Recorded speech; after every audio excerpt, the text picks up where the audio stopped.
आज प्रोग्राम में हमारे मेहमान अफ़गानिस्तान में पाकिस्तान के सफ़ीर मंसूर अहमद ख़ान साहब हैं। मंसूर साहब से जो मौजूदा सूरत हाल है अफ़गानिस्तान में उसके हवाले से, फिर पाकिस्तान को कई चैलेंजेस का सामना है और उन चैलेंजेस में जो आजकल अफ़गानिस्तान में एक बयानिया उसको प्रमोट किया जा रहा है पाकिस्तान के हवाले से, शुरू से करेंगे। बहुत शुक्रिया मंसूर साहब आपके आने का। ये जो तालिबान के हवाले से एक तासुर था कि वो तब्दील हो गए हैं, माजी की तरह नहीं होंगे, लेकिन जो कुछ हालिया वाक़यात हुए हैं, यूनाइटेड नेशन के हेरात में दफ्तर पर रॉकेट हमला हुआ है, फिर एक कॉमेडियन को गो के तालिबान कहते हुए पुलिस में था, अगर पुलिस में भी था लेकिन उसको पकड़ना उसको मारना, अभी तो तालिबान का पूरा कंट्रोल तो नहीं है ना अफ़गानिस्तान में। फिर 2 लोगों को वो बच्चे के अगवा में मुलव्वस थे, मुमकिन है कुछ लोग उस एक्शन से उनका इत्तेफाक भी हो, लेकिन उसको हेलमंद में वो फांसी दे दी है। आपके ख्याल में तालिबान तब्दील हुए हैं? देखें, मैं जैसे आपने ख़ुद भी कहा कि मेरे लिए इस चीज़ पे कमेंट करना मुनासिब नहीं होगा कि तालिबान में क्या तब्दीली आई है क्या नहीं आई, लेकिन मैं एक अहम तवज्जो आपकी और आपके नाजरीन की एक नुक्ते की तरफ दिलाना चाहता हूँ कि अफ़गानिस्तान तब्दील हो चुका है। अफ़गानिस्तान 1990 वाला 1990s की दिहाई वाला अफ़गानिस्तान नहीं है। अफ़गानिस्तान इसी तरह पाकिस्तान भी तब्दील हो चुका है। पाकिस्तान में भी एक यंगर जनरेशन है जो कि तिजारत चाहती है, एजुकेशन चाहती है, कनेक्टिविटी चाहती है अफ़गानिस्तान के साथ और ख़ित्ते के दूसरे ममालिक के साथ। दुनिया चेंज हो चुकी है, इसलिए मेरा ख़्याल में इसलिए ज़रूरी है तमाम जो अफ़गान मुज़ाकरात में इन्वॉल्व क़ुव्वतें हैं उनको एक बैनुल अफ़गानी सलूशन निकालना है। जिस भी सलूशन पे, सियासी सलूशन पे, सियासी मक़ामात पे एग्री करते हैं, वो उनको इन वही जो आप तब्दीली की बात कर रहे हैं, हो गया है, लोग तब्दील हो गए, लेकिन मैंने सवाल तालिबान का किया। इन्हीं इक़दार की, इन्हीं वैल्यूज़ की मैंने आपको बताया, रिस्पेक्ट करनी ज़रूरी है। ह्यूमन राइट्स की रिस्पेक्ट बहुत ज़रूरी है, एजुकेशन बहुत ज़रूरी है, फंडामेंटल राइट्स, विमेन राइट्स बहुत ज़रूरी हैं, और जैसे मैंने कहा जमहूरी इक़्तिदार बहुत एक निज़ाम के लिए ज़रूरी हैं। तो मेरा ख़्याल है कि सियासी मुफाहमत में जब नेगोशिएशंस आगे चलेंगी तो इन चीज़ों को भी एड्रेस करना पड़ेगा। अच्छा, ये दोबारा चलते हैं अपने पुराने वाले वज़ीर आज़म साहब रोज़ाना कहते हैं कि अफ़गान अमल में हमने ये किया वो किया। वज़ीर ख़ारिजा साहब तो बिल्कुल काफ़ी तफसील बयान करते हैं कि मुज़ाकरात तो अमरीकियों का और तालिबान का तकरीबन पाकिस्तान ने जो तासुर वो देता है शुरू किए हैं, मुआहिदा भी पाकिस्तान के रोल से हुआ है, बैनुल अफ़गानी मुज़ाकरात भी पाकिस्तान के उससे शुरू हुए हैं तावन से, और हत्ता कि जो तर्जुल अमल है, उसूल और वो जो 21 नुकाती वो भी पाकिस्तान कुरैशी साहब ने अपने उसमें डाला है। अगर ये सारी चीज़ें पाकिस्तान ने की हैं, अगर जिस तरह हमारे रहनुमा कहते हैं, तो अफ़गानिस्तान में एक तो उम्मीद बढ़ गई है लोगों की। तो अफ़गान ये भी मुतालबा करते हैं अगर आपने वो सारे काम किए तो अफ़गानिस्तान के लिए भी करें मौजूदा हुकूमत, तो फिर तालिबान को मजबूर करो कि जंगबंदी करे, तालिबान को करो कि नरमी दिखाएं, तो फिर ये काम पाकिस्तान क्यों नहीं करता? लेकिन ये बात सिर्फ अफ़गान अवाम ही नहीं बल्कि इंटरनेशनल कम्युनिटी भी मानती है कि पाकिस्तान ने बहुत मुस्बित किरदार अदा किया है। यूनाइटेड स्टेट्स की स्टेटमेंट्स हैं, ज़ालिम खलीज़ा सब की अपनी स्टेटमेंट्स हैं, लड़ाई तो अफ़गानिस्तान के अंदर है, वो मर रहे हैं, तो वो ये सारी दुनिया ये मानती है कि पाकिस्तान ने मुस्बित किरदार अदा किया। और अब मैंने जैसे कहा कि पाकिस्तान ने एक हद तक अपना किरदार अदा करते हुए प्रोग्रेस हासिल की है। पाकिस्तान ने प्रोग्रेस हासिल करने में मदद दी है, प्रोग्रेस तो अफ़गान ग्रुप्स ने ही हासिल की है। इस एक हद तक पाकिस्तान एक नतीजे की तरफ ले जा सकता है चीज़ों को, एक हद से ज़्यादा शायद नहीं ले जा सकता, लेकिन उसके लिए भी मेरे कहने का ये मतलब हरगिज़ नहीं है कि वो वहाँ पे आके हमें नाउमीद हो जाना चाहिए, बल्कि उसमें मेरा ख्याल है हमें कलेक्टिव एफर्ट ज़्यादा करना चाहिए। पाकिस्तान का रोल महदूद है। डॉक्टर अब्दुल्ला साहब जब यहाँ आए थे मुसालिहती कौंसिल के सरबराह, तो उनके साथ जो नशिस्तें सहाफ़ियों की हुई थी, मैं भी उसमें था, तो उसने ये बात की थी कि अब अफ़गानिस्तान में एक गलत तासुर है, यानी उनके अल्फाज है, और गलत तासुर यह है कि उनका ज़्यादा लोगों का ख्याल है कि पाकिस्तान सब कुछ करेगा और अमेरिका करेगा, लेकिन उसने उससे इत्तेफाक नहीं किया था इस सोच से। तो फिर क्या ख्याल है आपका कि अफ़गानिस्तान में जो एक उमूमी सोच अब बन गई है या बनाई गई है वो मुबालिग आराई पे मबनी है? मेरा ख्याल है कि चूँकि ये मीडिया की तरफ से भी एक नैरेटिव्स डेवलप होते हैं कुछ इस किस्म की सोच, अब मेरे ख्याल में डॉक्टर अब्दुल्ला की राय बिल्कुल दुरुस्त थी कि पाकिस्तान का रोल अहम है, लेकिन एक हद से ज़्यादा पाकिस्तान भी अपना रोल प्ले नहीं कर सकता जब तक कि तमाम क़ुव्वतें अफ़गानिस्तान के अंदर से एक मुफाहमत की तरफ ना आएँ, एक एग्रीमेंट की तरफ ना आएँ, और जब तक कि इंटरनेशनल कम्युनिटी की भी इन्वॉल्वमेंट पूरी ना हो। मेरे ख्याल में इस वक्त ये तीनों फैक्टर्स मौजूद हैं। पाकिस्तान अपना मुस्बित किरदार मज़ीद अदा करने को तैयार है। अफ़गानिस्तान के अंदर क़ुव्वतें भी मेरी असेसमेंट के मुताबिक वो एक सियासी मुफाहमत चाहती हैं, और इंटरनेशनल कम्युनिटी और रीजनल कंट्रीज़ भी चाह रहे हैं कि इस मसले का एक हल तलाश किया जाए। अच्छा, पब्लिक डिप्लोमेसी की तरफ चलते पाकिस्तान की, आपने मुझे याद है कहा था, बयान भी ट्वीट भी किया था, आपने ट्वीट भी किया था, अक्टूबर नवंबर में पाकिस्तान ने 1.5 लाख वीज़े दिए हैं अफगान नेशनल्स को, जो कि शायद ही दुनिया में उसकी मिसाल हो। तो और भी काफ़ी सारी चीज़ पे नहीं जाते कि अस्पताल और रोड और ये और वो, लेकिन जो मैं महसूस करता हूँ ये वाला भी पीस प्रोसेस का भी शामिल करे। और मुझे याद है कि जब तालिबान पाकिस्तान आए थे मुल्ला बिरादरी की सरबराही में, तो उस वक्त बैनुल अफ़गानी मुज़ाकरात शुरू नहीं हुए थे जी, और वज़ीर आज़म ने डॉक्टर अब्दुल्ला साहब को फ़ोन किया, और डॉक्टर अब्दुल्ला ने फिर एक दिन बाद वहाँ खुद ऐलान किया कि बैनुल अफ़गानी मुज़ाकरात हफ्ते बाद शुरू हो जाएंगे, और वो फिर 10 दिन बाद शुरू भी हो गए। तो ज़ाहिर बात है अगर वज़ीर आज़म ने उसको फ़ोन किया है, तालिबान को पाकिस्तान ने कन्विंस किया होगा। इन तमाम चीज़ों के बावजूद आप समझते नहीं हैं कि पाकिस्तान की पब्लिक डिप्लोमेसी अफ़गानिस्तान में ज़ीरो है? नहीं, मेरा नहीं ख्याल। पाकिस्तान की पब्लिक डिप्लोमेसी और पाकिस्तान का पब्लिक रोल बहुत अहम है अफ़गानिस्तान में, उसकी तारीफ़ भी होती है। और आप अगर सितंबर के बाद के आप अखबारात और मीडिया की रिपोर्ट्स देख लें तो वहाँ पे एक्नॉलेज किया गया है कि पाकिस्तान ने वीज़े के मसाइल को हल कर दिया है।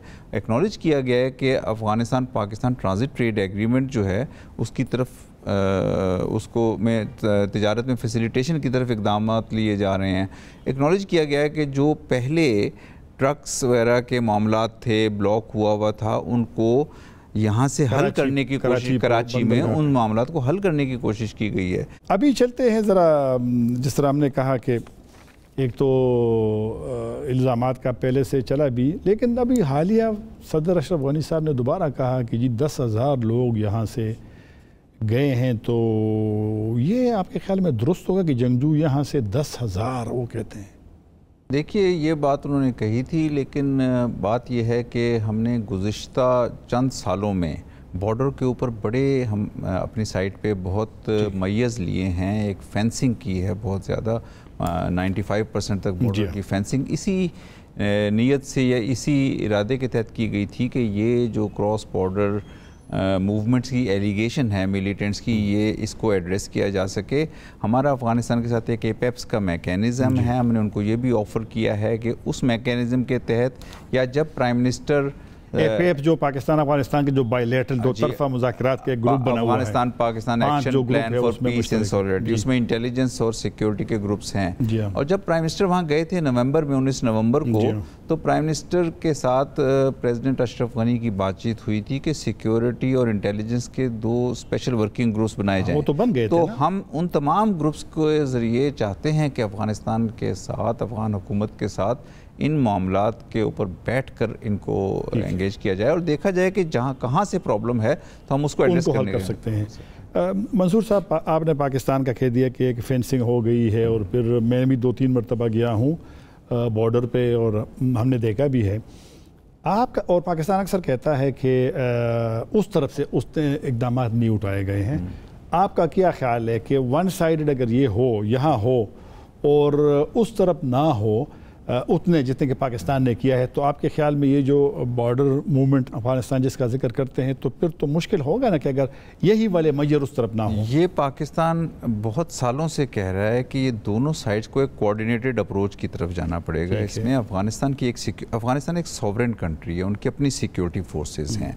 अफ़गानिस्तान की सिक्योरिटी फोर्सेस को और पाकिस्तान की सिक्योरिटी फोर्सेस को इस पे एक बाहमी तौर पर एक या एपेप्स के ज़रिए या किसी और इंस्टीट्यूशनल मैकेनिज़्म के ज़रिए एक दूसरे के साथ एंगेज करके इन मामलात को तय करना होगा, क्योंकि हम इस बॉर्डर के थ्रू जी अफ़गानिस्तान के थ्रू सेंट्रल एशिया के साथ कनेक्टिविटी चाहते हैं। और वो कनेक्टिविटी की तरफ progress, railway connectivity, road connectivity, energy connectivity की तरफ सही तौर पे प्रोग्रेस तब हो सकेगी जब हम इन सिक्योरिटी के मसाइल को हल कर लेंगे। ठीक, ये जो आपने इशारा तो किया है, तो ये जो दो तरफ़ा फिर एपेप्स का आपने जिक्र किया, फिर जब वज़ीर-ए-आज़म साहब गए थे नवंबर 16 को जी, तो वहाँ एक शेयर्ड विजन के नाम से एक मुश्तरका ऐलान भी जारी हुआ। तो और आपने जो दो ग्रुप्स का जिक्र किया बनाने का, सिक्योरिटी का और पीस प्रोसेस का,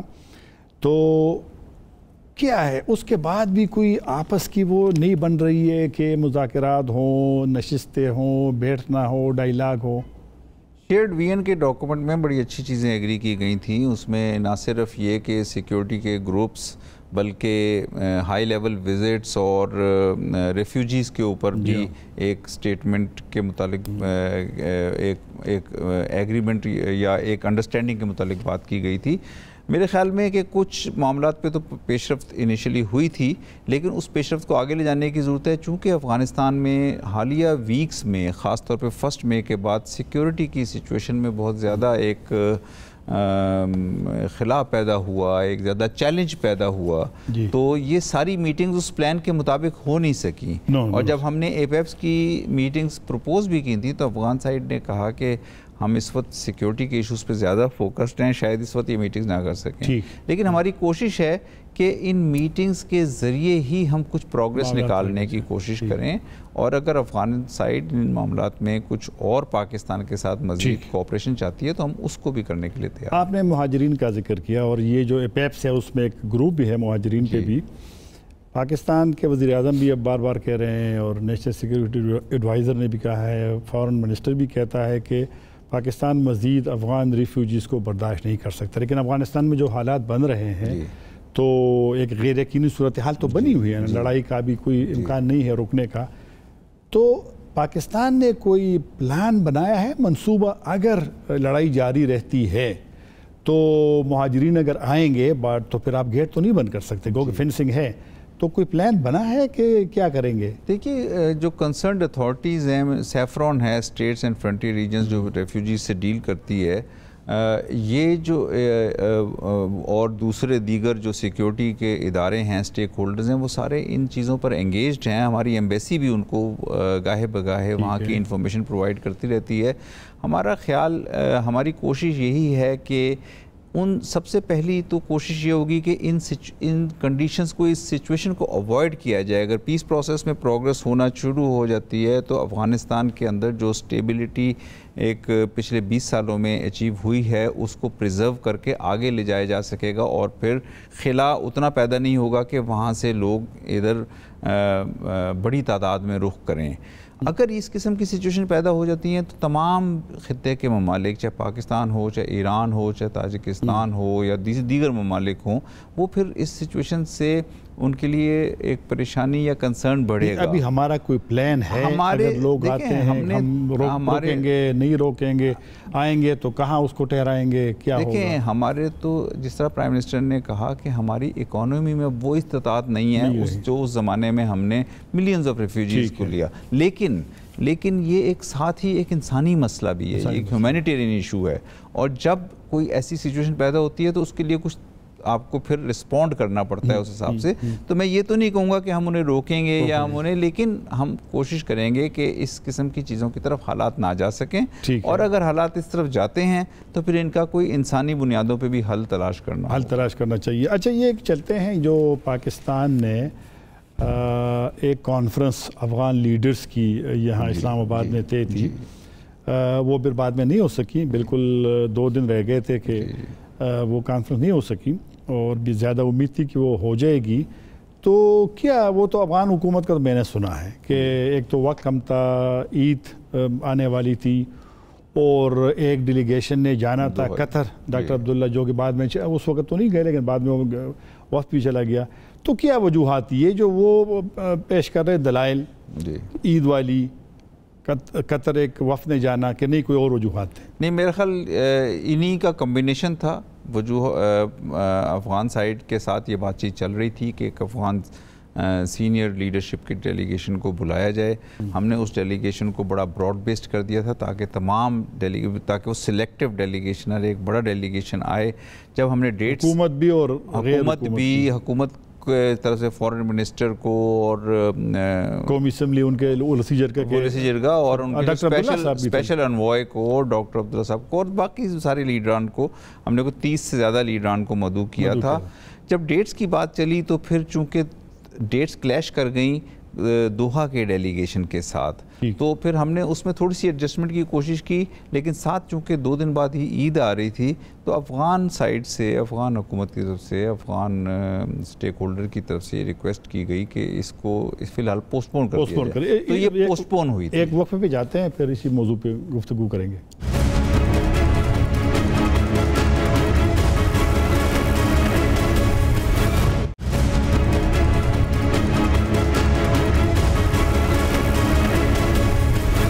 दोबारा हाजिर है वक्फे के बाद।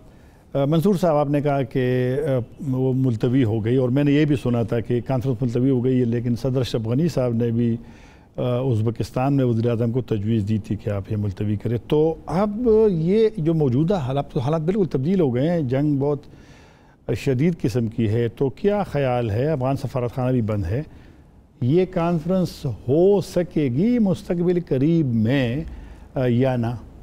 देखें, हम इस चीज़ पे चूँकि कॉन्फ्रेंस उस वक्त पोस्टपोन की गई थी, मुलतवी की गई थी, तो हमारी तो पोजीशन यही है कि जब भी मुनासिब वक्त पे हम अफ़गान साइड के पाकिस्तान के साइड से कोई मुश्किल नहीं है, हम अफ़गान साइड के साथ एंगेज करेंगे और जब भी मुनासिब वक्त पे ये पॉसिबल हुई, मुमकिन हुई, तो हम इसको ऑर्गेनाइज़ करेंगे। कि हमारा मकसद यही था कि इस मामले को बड़े एक फ्रैंक वाज़ेह तरीके के साथ उनको डिस्कस किया जाए कि अब इस सिचुएशन में आगे बढ़ने का क्या तरीका है। मेरे ख्याल में अब कॉन्फ्रेंस तो इसलिए मेरे ख्याल में होनी चाहिए थी कि जो अफ़गानिस्तान में हमने बार बार जिक्र किया ना इसका कि एक वहाँ एक पाकिस्तान के हवाले से जो एक सोच बनाई जा रही है, जो अगर हम पे इल्ज़ामात है, तो ये मेरे ख्याल में अच्छा मौका था अफ़गान्स के लिए कि गवर्नमेंट के लोग भी, साबिक मुजाहिदीन रहनुमा भी और सिविल सोसाइटी भी, ख़वातीन के पाकिस्तान को बरह रास्त बैठ करके बात करें। आप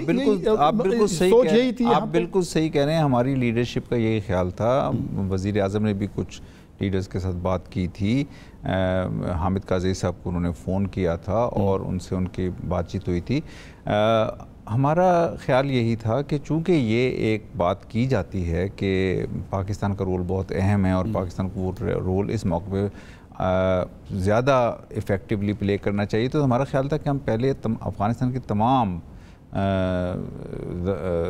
नज़रिया फ़िक्र के जो लोग हैं पॉलिटिकल स्ट्रीम में उनसे बातचीत करें और फिर देखा जाए कि तालिबान और दूसरे नज़रिया फ़िक्र में किस किस्म की एक कॉमन ग्राउंड तलाश की जा सकती है सियासी मुफाहमत के लिए। तो मेरा ख्याल है नज़रिया तो यही था, इरादा यही था और यही है। तो जिस वक्त भी मुमकिन हुआ हम इस कॉन्फ्रेंस को करने की कोशिश। अच्छा, ऐसी अफ़गान मीडिया की रिपोर्ट्स आई थी मंसूर साहब कि सदर अशरफ गनी का और तालिबान के लीडर्स का एक पाकिस्तान में एक नशिस्त या बातचीत, मुलाकात, मुज़ाकरात, इस तरह रिपोर्ट्स, ये सच थी कि नहीं? ये अभी तक देखें, पहले स्टेज पे तो हमारा ये ख्याल था कि हम अफ़गानिस्तान के तमाम सियासी लीडर्स, जिस तरह मैंने बताया 30 से ज़्यादा लीडर्स को हमने इनवाइट किया था, उनके साथ उनको यहाँ बुला के उनके साथ व्यूज़ एक्सचेंज करें। तालिबान को कोई दावत नहीं, तालिबान के साथ तो जो भी मुज़ाकरात का सिलसिला है, उनका तालिबान पॉलिटिकल कमीशन का जो ऑफिस है वो दोहा में बेस्ड है। तो जो भी इंटरेक्शन फिर होगा वो दोहा में होगा। मेरी अंडरस्टैंडिंग यही है कि जो भी इंटरेक्शन होगा तालिबान के साथ किसी भी का भी, और लोग वहाँ मुख्तलिफ दुनिया के लीडर्स भी विज़िट करते हैं, मुख्तलिफ अफ़गान लीडर्स भी विज़िट करते हैं। जो अभी डॉक्टर अब्दुल्ला और के साथ जो डेलीगेशन गया 11 मेंबर्स का दोहा, इन्हीं डेट्स में 16 से 18 में उनकी तालिबान पॉलिटिकल कमीशन के साथ दोहा में मुलाकातें हुई हैं। अच्छा, उसमें मैंने सुना था कोई बाज़ाब्ता तो इसमें सुने कि पाकिस्तान का रोल था कि पाकिस्तान ने तालिबान को कन्विंस किया कि चूँकि बैनुल-अफ़गानी मुज़ाकरात जो हो रही है उसमें कुछ ज़्यादा तो डॉक्टर अब्दुल्ला आला सतह पे लोग चले जाएं और वो वहाँ पर मुज़ाकर, तो ये वाली बात दुरुस्त है? क्योंकि देखें इसमें मेरा ख्याल है वजह यह है कि जो दोहा में मुज़ाकरात हो रहे हैं, बैनुल-अफ़गानी मुज़ाकरात, वो नेगोशिएशन टीम्स के दरमियान हैं।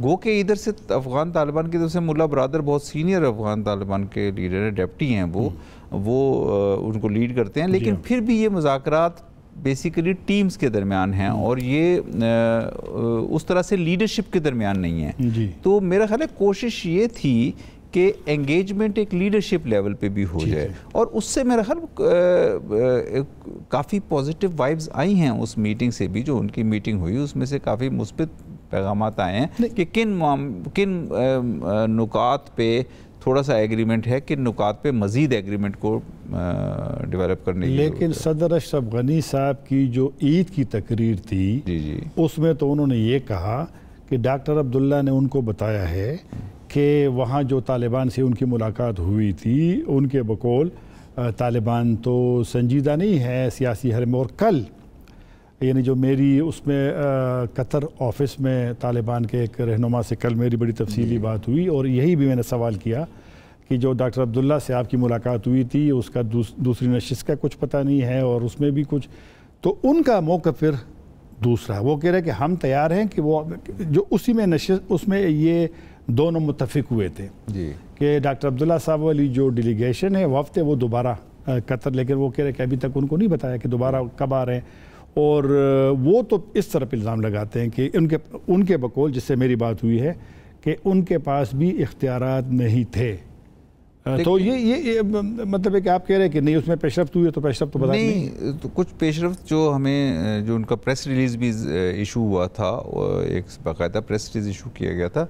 मेरे ख्याल में पाकिस्तान की पोजीशन तो वाज़ेह है कि सियासी हल के अलावा कोई हल नहीं है, तो इसलिए हमारी तमाम अफ़गान हुकूमत के साथ भी और जो तमाम अफ़गान पार्टीज़ और ग्रुप्स हैं, चाहे वो तालिबान हों, उनके ऊपर हमारा एक ही पॉलिसी पोजीशन है कि मुज़ाकरात के अलावा और सियासी हल के अलावा कोई हल नहीं। पूरी दुनिया ये बात कर रही है, पाकिस्तान समेत, अमेरिका, तमाम नेटो, लेकिन फिर तालिबान और अफ़गान हुकूमत ये तो फिर मतलब है कि वो तो फिर दूसरों को तो ब्लेम मेरे ख्याल में नहीं करना चाहिए ना कि दूसरे ममालिक अगर ख़ुद वो लोग क्योंकि अगर अपने पोजीशन से वो नहीं हटते क्योंकि जो मैं तालिबान से जब पूछता हूँ तो वो उनका यही बल्कि वो पब्लिकली वो कहते हैं, अब पूछने वाली बात भी नहीं है। रूस जब गए अभी वहाँ भी कहा कि ये हुकूमत जाएगी, ईरान जो उनका वफ्द गया है वहाँ भी उन्होंने कहा कि ये हुकूमत जाएगी।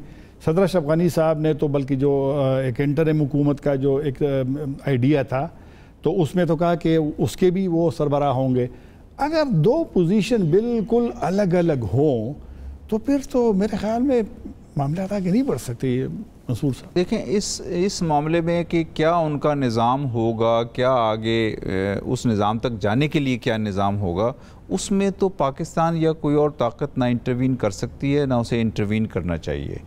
उस मकाम तक पहुँचने के लिए, सियासी मुफाहमत तक पहुँचने के लिए उन्हें जो हेल्प चाहिए पाकिस्तान की तरफ से या दीगर ममालिक की तरफ से, जिसमें यूएस का रोल बहुत अहम है, फिर चाइना और रशिया बहुत एक अहम रोल अदा कर रहे हैं, उनकी तरफ से जो चाहिए वो हम करने के लिए तैयार हैं। लेकिन बाकी इससे ज़्यादा जो है वो इंटरनल अफेयर्स में इंटरफेरेंस मेरा ख्याल है वो बैनुल अफ़गानी मुज़ाकरात के ज़रिए ही अफ़गान को हल करना चाहिए। पाकिस्तान अफ़गानिस्तान के मौजूदा जो डेमोक्रेटिक जमहूरी निज़ाम है, सेटअप है, उनका आईन है, उनके जो वहाँ पर निज़ाम है, पार्लियामेंट है, पाकिस्तान इसको तस्लीम करता है? बिल्कुल, हम तो पाकिस्तान हम उनके मौजूदा सिस्टम को तस्लीम करते हैं। उनकी मौजूदा गवर्नमेंट के साथ हमारे एक सॉवरेन दो स्टेट्स के ताल्लुकात हैं, तो हम तो उनके उस सिस्टम को हमने तस्लीम किया हुआ है और हम उनके साथ मुस्तकिल एंगेज्ड हैं। लेकिन जो मसला अब जो हम सियासी मुफाहमत की बात कर रहे हैं, चूँकि एक उस स्टेज पे जाने की कोशिश की जा रही है जहां इस मसले का मुस्तकिल हल तलाश किया जाए। 79 या 79 से ये मसला चल रहा है कि कोई एक ग्रुप या कुछ ग्रुप दूसरे हुकूमत के साथ जंग में होते हैं, उस सिलसिले को चूँकि यूएस और नेटो की विड्रॉल हो रही है, तो इसलिए एक ऐसे हल की तरफ कोशिश की जा रही है जिसमें तालिबान के साथ भी सियासी मुफाहमत हो जाए। एक वक्त में जाते हैं, दोबारा हाजिर हूँ।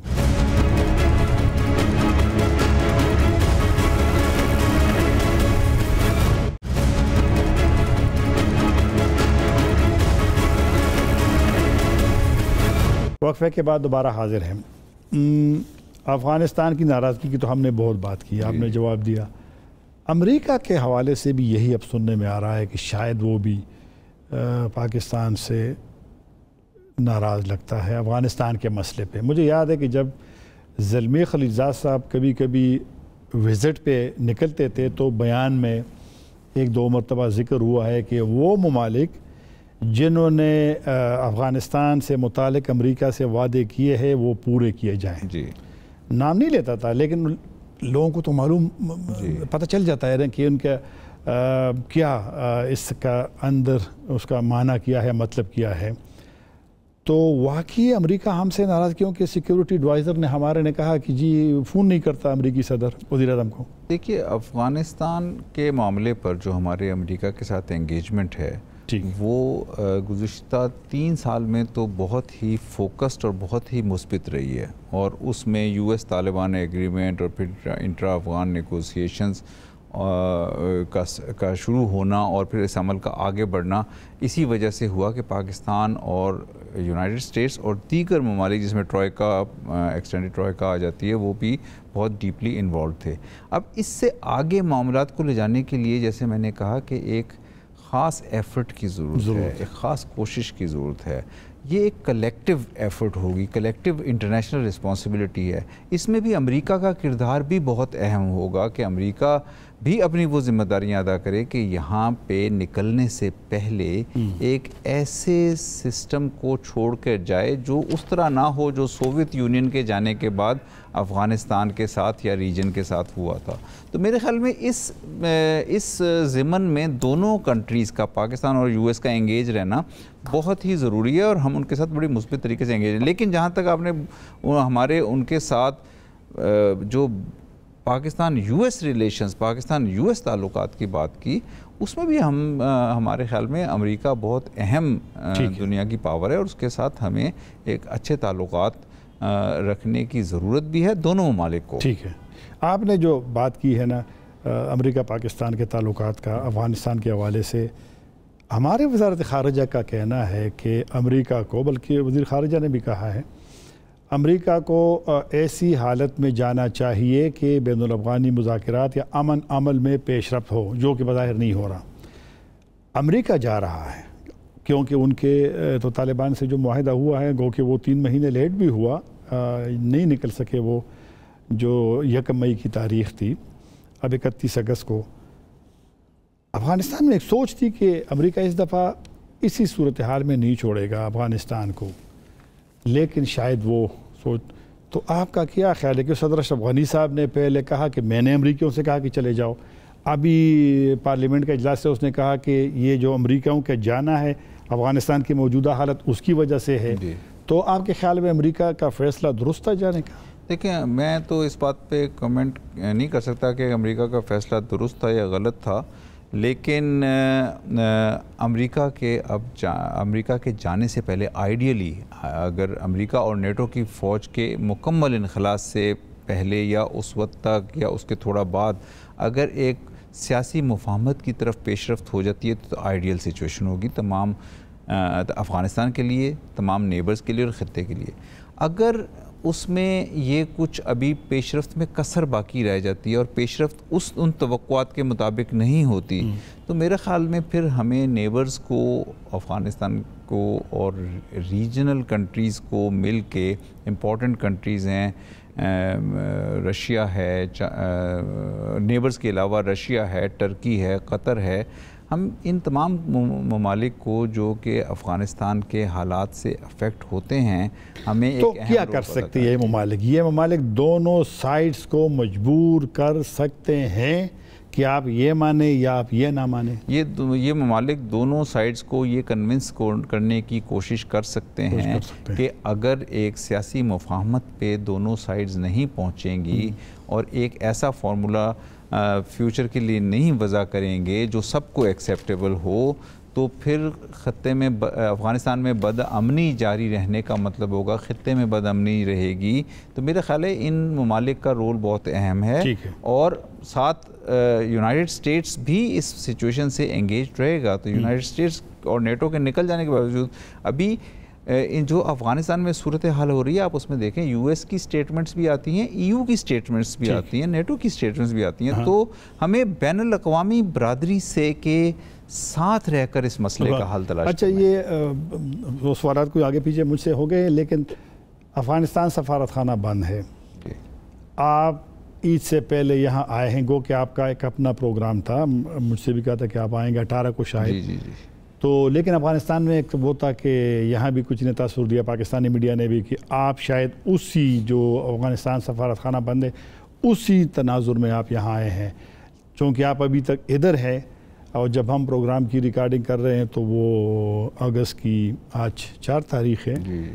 तो वाकई आप भी हम नहीं जाएंगे कि नहीं, आपने जाना है? नहीं, मैं तो ईद की छुट्टी पे आया था। इससे पहले मैं उसका इससे तो ताल्लुक नहीं है अफगानिस्तान सफारत। उससे पहले मैं ईद उल फितर पे आया था, फिर मैं 2 महीने वहीं रहा, फिर मैं ईद की छुट्टी पे आया। ठीक है, आपने नॉर्मल यहाँ आना है? जी बिल्कुल नॉर्मल आना है। और उसके बाद चूँकि कुछ मेरी मीटिंग्स थी यहाँ पे, जो मैंने अहम मीटिंग्स करनी थी, और मुझे कुछ ज़ाती तौर पे अपने ज़ाती और फैमिली मतलब है कि मेरा सवाल यही था कि हमने सफारतखाना बंद नहीं करना। नहीं, हम मेरा ख्याल है कि सफारती रवाबत दोनों ममालिक के दरमियान बहुत अहम हैं और मैं इंशाल्लाह जल्द ही चला जाऊँगा, अपनी जाके ड्यूटीज़ रिज्यूम कर लूँगा। ठीक है, और हमारा सारा नॉर्मल सफारत खाना चलेगा? हमारे सफारत खाने और कॉन्सुलेट्स मामूल के मुताबिक काम कर रहे हैं और वीज़ाज़ भी इशू कर रहे हैं। वीज़ाज़ भी इशू कर रहे हैं, यानी वो फिज़िकली वीज़ा, फिज़िकली भी वीज़ा इशू कर रहे हैं, ऑनलाइन भी वीज़ा इशू कर रहे हैं। सिर्फ एक रिस्ट्रिक्शन ये है कि इस वक्त बॉर्डर पॉइंट्स कोविड की 19 की रिस्ट्रिक्शंस के मुताबिक खुलते हैं, सिर्फ उन लोगों के लिए खुलते हैं जो मेडिकल ट्रीटमेंट या एमरजेंसी की बेसिस पे आना चाहते हों या बाय एयर आते हों। तो वो जैसे ही कोविड की वेव नीचे जाती है तो वो बॉर्डर नॉर्मल। अफ़गान तलबा की बड़ी शिकायत रही है कि जो स्कॉलरशिप्स वाले थे और दीगर जो आप सेल्फ फाइनेंस वाले हैं, हमसे भी रब्ता करते हैं, आप लोगों से भी करते हैं, ट्विटर पे आपको, तो स्कॉलरशिप वाले तो मेरे ख्याल में आ गए, तो जो सेल्फ फाइनेंस वाले हैं तो उनको भी छोड़ना चाहिए ना। देखिए, वो बॉर्डर के से बंद होने से जो मुश्किलात हुई, जो कोविड रिस्ट्रिक्शंस की वजह से जब बंद हुआ तो मुश्किलात हुई, तो हमने NCOC के साथ रब्ता करके एक स्पेशल सिस्टम वज़ा करके जो स्कॉलरशिप वालों को ले आया। अब मैं कोशिश कर रहा हूँ कि जो सेल्फ फाइनेंस पे लोग हैं, क्योंकि उनकी भी अब तातीलात के बाद शुरू हो जाएंगी क्लासेस, और मुझे भी ट्विटर पे और फेसबुक पे लोग रब्ता करते हैं। हाँ, लोग कॉन्स्टेंटली रब्ता कर रहे हैं, तो मैं कोशिश कर रहा हूँ कि NCOC से कोई उनके लिए सिस्टम निकलवाऊं। अच्छा, जो हमारे तकरीबन 1000 पाकिस्तानी तलबा और तालिबात हैं अफ़गानिस्तान के मुख्तलिफ इदारों में, तालीमी इदारों में, तो उन्होंने हमसे रब्ता किया है, हमने उसकी ख़बरें भी चलाई है। यहाँ से वो कहते हैं कि हमारे लोग इमिग्रेशन वाले, FIA वाले, वो उनको नहीं छोड़ रहे कि वो जा कर के अपनी तालीम रिज्यूम करे, और उनके भी इम्तिहानात इसी अगस्त में कुछ के होने वाले हैं, तो हमारे लोग क्यों छोड़ रहे, वो नहीं रोका हुआ है उनको? ये भी मुझे कंसर्न्ड अथॉरिटीज से चेक करना पड़ेगा। मेरे इल्म में ये चीज़ नहीं थी कि हमारे जो तलबा को नहीं छोड़ा जा रहा, लेकिन मेरे ख्याल में कि अगर उनकी वहाँ तालीम है और उनका वहाँ पे उन्होंने इम्तहानात वगैरह देने हैं, तो बहुत ज़रूरी है कि उनको अलाउ किया जाए। लेकिन पाकिस्तान की तरफ से तो जो लोग इस वक्त बॉर्डर की सिचुएशन है, पाकिस्तान से पाकिस्तानियों को अफ़गानिस्तान जाने में कोई रुकावट नहीं है। वो जो हमारा वीज़े का प्रोग्राम ऐलान हुआ था, 5 साल तलबा की, जितनी तलबा की तालीम है, फिर 5-5 साल ताजरों के लिए, वो उस पर अमल हो रहा है? हम उस पर बिल्कुल अमल कर रहे हैं, और प्राइम मिनिस्टर ने गुज़िश्ता सितंबर में जो वीज़ा पॉलिसी अनाउंस की थी, बहुत ही लिबरल वीज़ा पॉलिसी है। 1 साल का तो हम हर शख्स को वीज़ा देते हैं, जो भी लेकिन 3 साल जी सयाहत, फैमिली, मेडिकल ट्रीटमेंट, लेकिन 3 साल और बिजनेसमैनों को 5 साल का वीज़ा भी देते हैं। और हमने वो कोशिश की है कि अफ़गान्स के लिए वीज़ा रिस्ट्रिक्शंस पाकिस्तान की बिल्कुल ही ख़त्म हो जाएं, ताकि वो आज़ादी से अपने इन ज़रूरियात को पूरा करने के लिए पाकिस्तान आ जा सकें। 1 मिनट रह गया है, बस एक सवाल कि जो पाकिस्तान अफ़गानिस्तान का 2010 का जो ट्रांजिट रेट एग्रीमेंट था, जो 65 का बाद में रिवाइज हुआ, उस पे दस्तखत नहीं हो सके नए उस पे तो मुख्तसर दीजिए कि उसके पहले 3 महीने का एक्सटेंड हुआ, फिर 6 महीने की तोसी हुई, उसकी क्या पोजीशन है? आखिरी सवाल है। 95% से ज़्यादा उस पे एग्रीमेंट हो चुका है। नया जो अमेंडेड है, नए एग्रीमेंट पे दोनों साइड्स एग्री कर चुकी हैं। 2-3 जो फाइनल इश्यूज होते हैं वो किसी वक्त भी एग्री हो जाएंगे, उस पे रिजॉल्व हो जाएंगे, और इसी एक्सटेंडेड पीरियड के दौरान इंशाल्लाह वो साइन हो जाएगा। बहुत शुक्रिया मंसूर खान साहब, अफ़गानिस्तान में पाकिस्तान के सफ़ीर, हमारे मेहमान थे। ताहिर खान को इजाज़त दीजिए। अल्लाह हाफ़िज़।